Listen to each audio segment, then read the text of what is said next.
শুভেচ্ছা,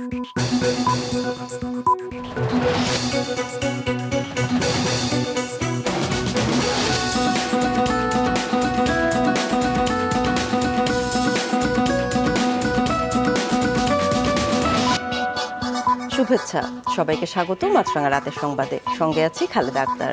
শুরুতেই জানিয়ে দিচ্ছি গার্ডিয়ান লাইফ ইন্স্যুরেন্স সংবাদ শিরোনাম। পরিবহন ধর্মঘটে 3 দিন ভোগান্তির পর আজ থেকে বাড়তি ভাড়ার বোঝা বইতে শুরু করেছেন যাত্রীরা। বেঁধে দেয়া ভাড়ার চাইতেও বেশি ভাড়া নেওয়া হচ্ছে।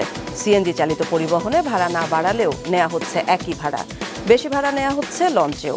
এদিকে স্বরাষ্ট্রমন্ত্রীর সঙ্গে বৈঠকের পর ধর্মঘট তুলে নিয়েছেন ট্রাক কাভার্ড ভ্যান মালিক সমিতির নেতারা।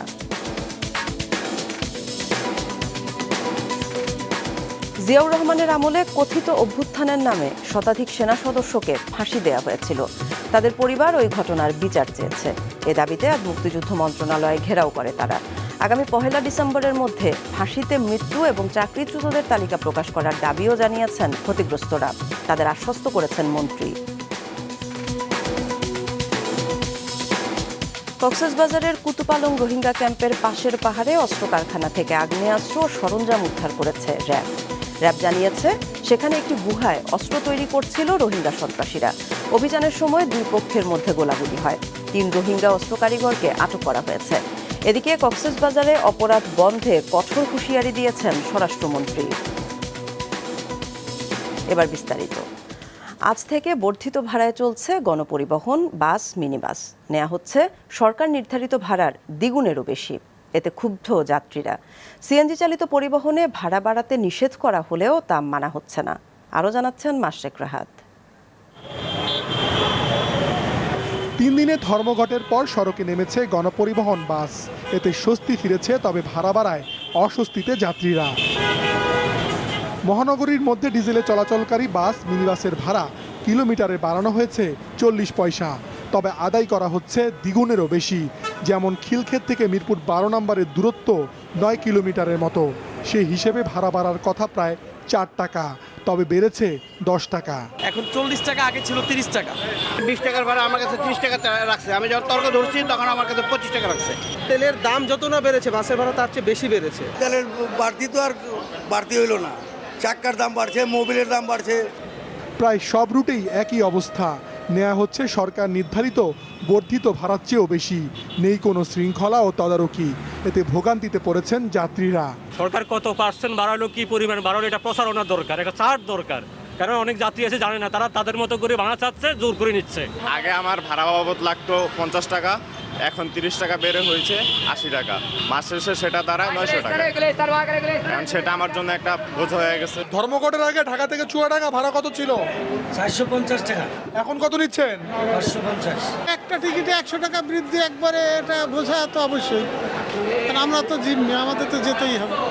সিএনজি চালিত গণপরিবহনের ভাড়া না বাড়ানোর ঘোষণা দেওয়া হয়েছে গতকাল প্রজ্ঞাপনে, তবে মানা হচ্ছে না এই নিয়মও।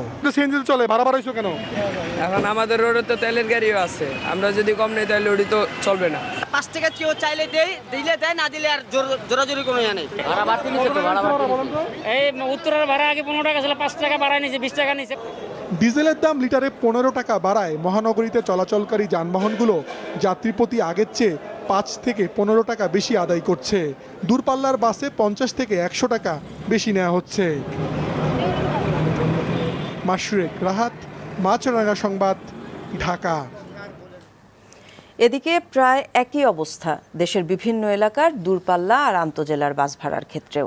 প্রায় সব রুটেই নেওয়া হচ্ছে বেঁধে দেয়া ভাড়ার চেয়ে বেশি ভাড়া। কোথাও কোথাও দ্বিগুণেরও বেশি ভাড়া নেওয়ার অভিযোগ করছেন যাত্রীরা। সিএনজি চালিত পরিবহনে ভাড়া না বাড়লেও তা মানা হচ্ছে না অনেক স্থানে। একই অবস্থা লঞ্চে। ডিজেলের মূল্য বাড়ায় 35 থেকে 40% ভাড়া বাড়ার কথা বলা হয়েছে, কিন্তু চাঁদপুর সহ বিভিন্ন স্থানে লঞ্চ ভাড়া নেওয়া হচ্ছে 60%-এরও বেশি।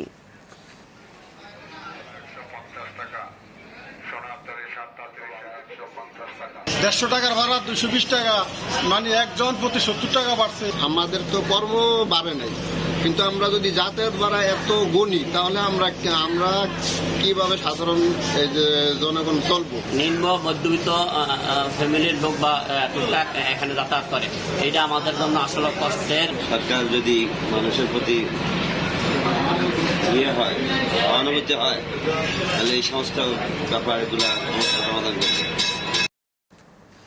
গণপরিবহনে নির্ধারিত ভাড়ার বেশি আদায় করা হলে সরকার কঠোর ব্যবস্থা নিতে বাধ্য হবে বলে পরিবহন মালিক শ্রমিকদের সতর্ক করেছেন সড়ক পরিবহন ও সেতুমন্ত্রী ওবায়দুল কাদের। আজ নিজ বাসভবনে ব্রিফিংয়ে একথা বলেন তিনি। দ্বিতীয় ভাড়া জনজীবনে বিশেষ করে নিম্ন মধ্যবিত্ত সাধারণ মানুষের উপর চাপ ফেলবে। পরিবহন মালিক শ্রমিকদের আমরা একটা বিষয় স্মরণ করিয়ে দিতে চাই, নির্ধারিত ভাড়ার অতিরিক্ত ভাড়া যেন যাত্রী স্বজনের কাছ থেকে কোনোভাবে আদায় না করা হয়। এ ব্যাপারে প্রতিশ্রুতি ভঙ্গ করলে জনস্বার্থে সরকার কঠোর ব্যবস্থা নিতে বাধ্য হবে। এদিকে স্বরাষ্ট্রমন্ত্রীর সঙ্গে বৈঠকের পর ধর্মঘট তুলে নিয়েছেন ট্রাক কাভার্ড ভ্যান মালিক সমিতির নেতারা। রাত 8:15টার দিকে সচিবালয়ে স্বরাষ্ট্র মন্ত্রণালয়ের সভাকক্ষে এই বৈঠক শুরু হয়। কিছুক্ষণ আগে ধর্মঘট তুলে নেয়ার ঘোষণা দেয়া হয়। বৈঠকে স্বরাষ্ট্রমন্ত্রী আশ্বাস দেন, শিগগিরই পণ্য পরিবহনের ভাড়া সমন্বয় করা হবে। গেল 4 নভেম্বর ডিজেলের দাম লিটার প্রতি 15 টাকা বাড়ায় সরকার। ওই দিনই ধর্মঘটের ডাক দেন পণ্যবাহী যানবাহনের মালিকরা। এতে 4 দিন ধরে ব্যাহত হয় সারা দেশের পণ্য পরিবহন।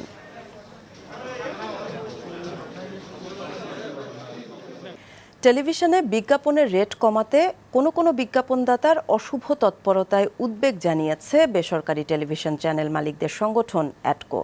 আজ সন্ধ্যায় বনানীতে নবনির্বাচিত কার্যনির্বাহী কমিটির প্রথম বৈঠক শেষে অ্যাটকো সভাপতি অঞ্জন চৌধুরী টেলিভিশন বিজ্ঞাপনের রেট ন্যূনতম 30% বাড়াতে বিজ্ঞাপনদাতাদের প্রতি অনুরোধ জানিয়েছে। গত 30 অক্টোবর নির্বাচিত অ্যাটকোর কার্যনির্বাহী কমিটির প্রথম এই বৈঠকে করোনাকালে সম্প্রচার শিল্পের উপর আসা অভিঘাত নিয়ে আলোচনা হয়। তা কাটিয়ে না উঠতেই টেলিভিশনে বিজ্ঞাপনের রেট কমাতে কোনো বিজ্ঞাপনদাতার অনৈতিক তৎপরতায় উদ্বেগ জানান সংগঠনের নেতৃবৃন্দ। এ খাতের আর্থিক সংকট কাটাতে বরং বিজ্ঞাপন রেট কমপক্ষে 30% বাড়ানোর অনুরোধ জানান সংগঠনের সভাপতি অঞ্জন চৌধুরী। আমরা শুনেছি যে বলা হচ্ছে যে 20 to 30% রেট কমানো, সেখানে কোনোভাবেই আমাদের এই টেলিভিশনকে সচল রাখা সম্ভব না যদি এই ধরনের কোনো একটা আঘাত আমাদের উপরে আসে। আমরা ন্যূনতম 30% বিজ্ঞাপনের রেট বাড়িয়ে দেওয়ার জন্য বিজ্ঞাপনদাতা যারা রয়েছেন সবার কাছে, বহুজাতিক কোম্পানি রয়েছে তাদের কাছে আমরা বিনয়ের সাথে অনুরোধ জানাচ্ছি তারা যে চিন্তা করছে সেখান থেকে বেরোয় এসে আমাদের যে আমাদের যে দাবি 30% বাড়ানোর, এটা যেন তারা মেনে নেয়। তাহলে হবে কি, আমাদের একটা উইন উইন সিচুয়েশন আমরা আসবো। টিআরপির বিষয়টা তো বলে যে এখন তো টিআরপি কম, তো টিআরপি তো নাই আমাদের। তো সেখানেও আমরা বলতে চাই যে বিগত এই করোনাকালীন আগে 3 বছর বা 5 বছর যদি তারা দেখে একটা অ্যাভারেজ করে, তাহলে কিন্তু সেখান থেকে তারা টিআরপিটা পেয়ে যায় প্রত্যেকটা চ্যানেলে, এবং সেই রেকর্ড তাদের কাছেও আছে। এখানে আসলে ইচ্ছার বিষয়, যদি ইচ্ছা করি আমরা সমস্যার সমাধান করব, অর্গানাইজেশনের দিকে তাকিয়ে, দেশের দিকে তাকিয়ে সমাধান করা খুব সহজ। অ্যাটকোর অন্যতম পরিচালক ডক্টর রুবানা হক বলেন, সম্প্রচার শিল্পের উন্নয়ন হলে বিজ্ঞাপনদাতারাও এর সুফল পাবেন। কেউ কারো প্রতিপক্ষ না, আমরা সকলে একসাথে আছি এবং আমরা আশা করি যারা বিজ্ঞাপনদাতা তারাও আমাদের পক্ষে। There are no sides, we are all in it together. কাজে আমরা আশা করি যে সবাই ঐক্যমতের ভিত্তিতে আমাদের দাবিটি মেনে নেবেন। সম্প্রতি অনুমোদন পাওয়া আইপিটিভি প্রসঙ্গে অ্যাটকোর সিনিয়র সহসভাপতি ইকবাল সোবহান চৌধুরী বলেন, এখন প্রতিযোগিতার যুগ, এর মধ্যেই টিকে থাকতে হবে। ইতিমধ্যে সরকারের পক্ষ থেকে আমাদের দাবির পরিপ্রেক্ষিতে সম্প্রচার আইন এবং সম্প্রচার নীতিমালা চূড়ান্ত প্রস্তাব আছে এবং সেখানে ব্রডকাস্ট কমিশন হবে, এবং আমাদের বিশ্বাস যখন এই নীতিমালা এবং আইন যখন হবে তখন এই ইলেকট্রনিক মিডিয়ার ক্ষেত্রে যে ধরনের যে অনিয়মগুলো আছে বা অসামঞ্জস্য যেগুলো আছে সেগুলো সবগুলো কিন্তু এই নীতিমালার মধ্য দিয়ে কিন্তু একটা ইতিবাচক ইয়েতে পরিণতিতে আমরা যেতে পারব। বৈঠক শেষে অ্যাটকোর নবনির্বাচিত কার্যনির্বাহী কমিটিকে ফুল দিয়ে অভিনন্দন ও শুভেচ্ছা জানান টেলিভিশন অনুষ্ঠান নির্মাতা, পরিচালক ও অভিনয় শিল্পীদের বিভিন্ন সংগঠনের নেতৃবৃন্দ। তোফায়েল আহমদ, মাছরাঙা সংবাদ, ঢাকা। 1977 সালের 2রা অক্টোবর বিদ্রোহ দমনের নামে সেনা ও বিমান বাহিনীর সদস্যের ফাঁসি ও কারাদণ্ডের ঘটনার সাথে জড়িতদের বিচার চেয়েছেন ক্ষতিগ্রস্তরা। আগামী 1 ডিসেম্বরের মধ্যে মৃত ও চাকরিচ্যুতদের তালিকা প্রকাশ করা না হলে কঠোর আন্দোলনের হুঁশিয়ারি দিয়েছেন তারা। আরও জানাচ্ছেন ইয়াসমিন রিমু। 1977-এর অক্টোবরে জাপান এয়ারলাইন্সের যাত্রীবাহী বিমান জাপানিজ রেড আর্মির জঙ্গিরা অপহরণ করার পর এটিকে ঢাকার তেজগাঁও আন্তর্জাতিক বিমানবন্দরে অবতরণ করাতে বাধ্য করেছিল। সে সময় সেনা এবং বিমান বাহিনীর একটি অংশের কথিত অভ্যুত্থান চেষ্টার সূত্র ধরে তা দমনে সামরিক আদালতে বিমান বাহিনীর কয়েক হাজার সদস্যের কারাদণ্ড, চাকরিচ্যুতি এবং সেনা ও বিমান বাহিনীর কয়েকশো সদস্যের ফাঁসি দেওয়ার ঘটনা ঘটে। সেই ঘটনা মনে করে আজও কাঁদেন সে সময় বিমান বাহিনীতে চাকুরিরতদের কয়েকজন। আমার 7 দিন মতো রাখছিল, ইচ্ছা মতো পিটাইলাম অমানসিকভাবে। 71-এর মুক্তিযুদ্ধ চলাকালে আমি যে বাংলাদেশের পক্ষে লড়াই করছি, তখনও পাকিস্তান এইভাবে অত্যাচার করেন। চাকরিচ্যুত হওয়ার পর থেকে দীর্ঘদিন যাবৎ অন্যত্র চাকরি করতে আমাকে দেওয়া হয়নি। তাদের শিশু কিংবা অনাগত সন্তান আজও বয়ে বেড়াচ্ছে বুকের ভেতর চিরস্থায়ী ক্ষত, যন্ত্রণা আর রাষ্ট্রদ্রোহীর সন্তানের তকমা। তাদের অভিযোগ, সে সময় আত্মপক্ষ সমর্থনের ন্যূনতম সুযোগও দেওয়া হয়নি। খুনি জিয়া রহমান কেন ওরাকে এত বড় শাস্তি দিয়েছেন লাল কালি দিয়ে? আমি এই বাচ্চাটারে ফেলে রেখে গেছিলাম, আবার চাই, কোনো খোঁজ পাই না। বাবাকে কোনোদিন বাবা বলে ডাকতে পারিনি, কোথায় বাবার কবর সেটাও জানি না। সকালে এমন শতাধিক পরিবারের সদস্যরা ঘেরাও করে মুক্তিযুদ্ধ মন্ত্রণালয়। তাদের দাবি, মুক্তিযুদ্ধ করে দেশকে স্বাধীন করার পর বিনা বিচারে ফাঁসিতে ঝুলতে হয়েছে তাদের। তাদের মধ্যে অনেকেই মুক্তিযোদ্ধা, এর তালিকাটা আমরা চাই এবং সেটা জাতির সামনে স্যার, মন্ত্রী মহোদয় স্যার 1 ডিসেম্বরের আগে এটা প্রকাশ করবেন। নচেত আমরা চাই যে আমরা লাগাতার কর্মসূচি পালন করে আমরা প্রয়োজনে আমরা কঠোর সিদ্ধান্ত নিতে বাধ্য হব।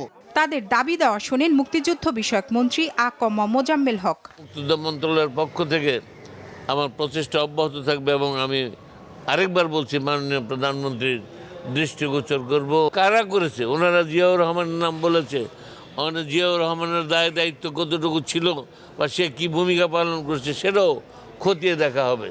পরে কর্মসূচি শেষ করেন তারা। ইয়াসমিন রিমু, মাছরাঙা সংবাদ, ঢাকা। কক্সবাজারের উখিয়ায় কুতুপালং রোহিঙ্গা ক্যাম্পের পাশের পাহাড়ে অস্ত্র কারখানায় অভিযান চালিয়ে 10টি আগ্নেয়াস্ত্র সহ অস্ত্র তৈরির সরঞ্জাম উদ্ধার করেছে র্যাব। সেখান থেকে গ্রেফতার 3 রোহিঙ্গা অস্ত্র কারিগরের বিরুদ্ধে মামলা রেকর্ড করা হয়েছে বলে জানিয়েছেন উখিয়া থানার ওসি তদন্ত গাজী সালাউদ্দিন। কক্সবাজার র্যাব 15-এর অধিনায়ক খায়রুল ইসলাম জানান, গোপন সংবাদের ভিত্তিতে রাত 3টার দিকে কুতুপালং রোহিঙ্গা ক্যাম্প 4 এক্সটেনশনের পাশে পাহাড়ে অভিযান চালানো হয়। সেখানে এক গুহার মধ্যে অস্ত্র তৈরি করছিল রোহিঙ্গা সন্ত্রাসীরা। র্যাবের উপস্থিতি টের পেয়ে তারা গুলি চালায়। র্যাব পাল্টা গুলি চালালে দুই পক্ষের মধ্যে প্রায় 4 ঘন্টা গোলাগুলি চলে। সেখান থেকে 3 রোহিঙ্গা অস্ত্র কারিগরকে আটক করা হয়। বেশ কয়েকজন পালিয়ে যায় বলে সন্দেহ করা হচ্ছে। আমাদের গোয়েন্দা কার্যক্রম অব্যাহত আছে এবং এই কার্যক্রমকে আমরা আরও ত্বরান্বিত করছি এবং আপনারা জানেন যে র্যাব কোনো প্রকারের কোনো সন্ত্রাসী কর্মকাণ্ড এই অঞ্চলে বরদাস্ত করবে না এবং এটার ব্যাপারে আমাদের জিরো টলারেন্স।